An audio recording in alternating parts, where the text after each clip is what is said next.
Hello guys, welcome to another video. In this video we're gonna review Nikon 18-105 kit lens.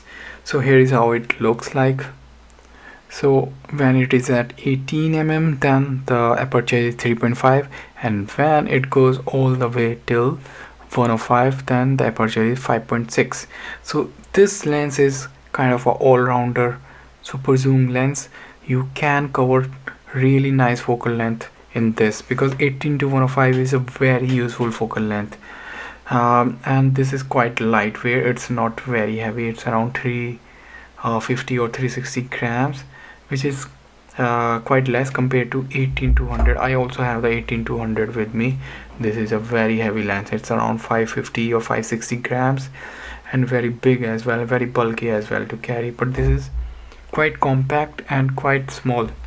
So if we compare them side by side, so you can see this one is quite small, and also from the front as well it is small, and when you zoom them all the way, then this one is small as well.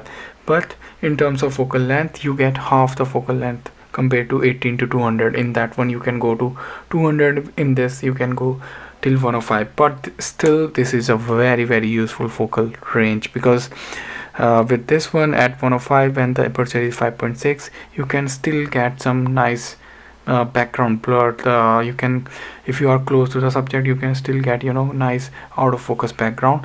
The out of focus background won't be as much as you get with the 18-200 or with a 50 mm prime lens, but still it's a decent background blur, and it is much better compared to your 18-55 mm kit lens, because in that one the zoom range is really less. Sometimes you want to be more close to the subject, like if you are shooting some distant object.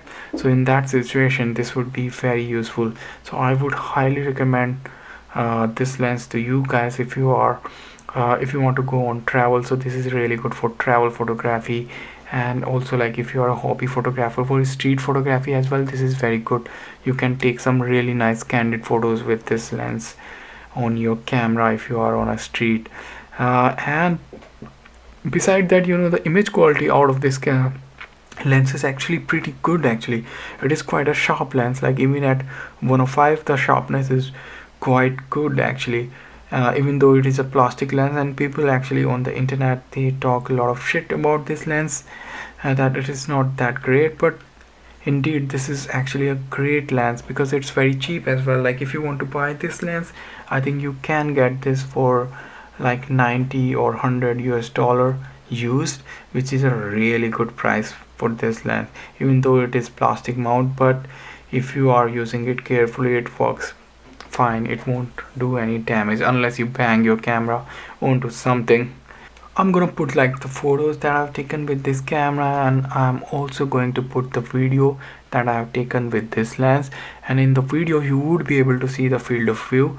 So when the lens is at 18, you can see what is the field of view, and then when I zoom all the way up to 105, then also you can see how is the field of view, so that you get a good idea how much close you can go to the subject.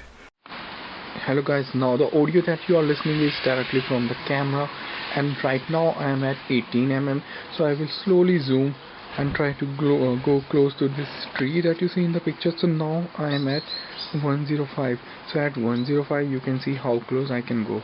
I will try to focus on I will try to show that yellow thing in the video, so that you can see the field of view. So now I'm slowly going back to 18. So at 18 you can hardly see that yellow thing. Now that yellow thing is pretty much visible, and you can go really close to the subject using this lens. Now we can see what kind of background blur we can get with this lens as well. So right now I am focused on this pillar, and you can see I am at 105 focal length, and the background blur is totally really nice. The background is totally out of focus. So if you are shooting at 105 at f5.6 aperture, you're gonna get really good background blur. So if I move this focal length back to 55, so now I am at 55. So this is the kind of background blur that you get with 18-55 kit lens. So not that great. So compared to 18-55, This is what you will get at 55 mm f5.6, and now I go to 105. So you can see the difference, how much background blur you can get. So you can actually use this to get blow up the background and get some decent portrait shots as well, guys. And at 18, this is what you see. So not any background blur at all actually. So I think all in one, this is a great lens, and you can see I'm putting the images on the screen, so you can see the images. And personally, I really like the image from this lens. Most of the images were really sharp, and like compared to the 1855 mm kit lens, this is actually a great choice if you are getting this for less than 100 US dollar or euros. So you can definitely go for it, guys. And should you get this lens in 2021? Of course, like if you own a Nikon DSLR, you can pretty much use this lens. And even if you are owning the mirrorless camera with a FTZ adapter as well, you can use this lens and you gonna get great results with this. Compared to the 18 to 140 or 18 to 200, this is a compact and small and lightweight and cheaper option. So this won't hurt your pocket much, because the 18-140 mm lens is much more expensive than this, and 18 to 200 is even more expensive. This one is almost 4 to 5 times more expensive than this. So this is a great choice if you are on budget, and if you get this, you can pretty much do everything. It is kind of an all-rounder, it does everything. But for portrait, you can get good decent background blur, but not this is not the best when you need a really nice creamy background blur.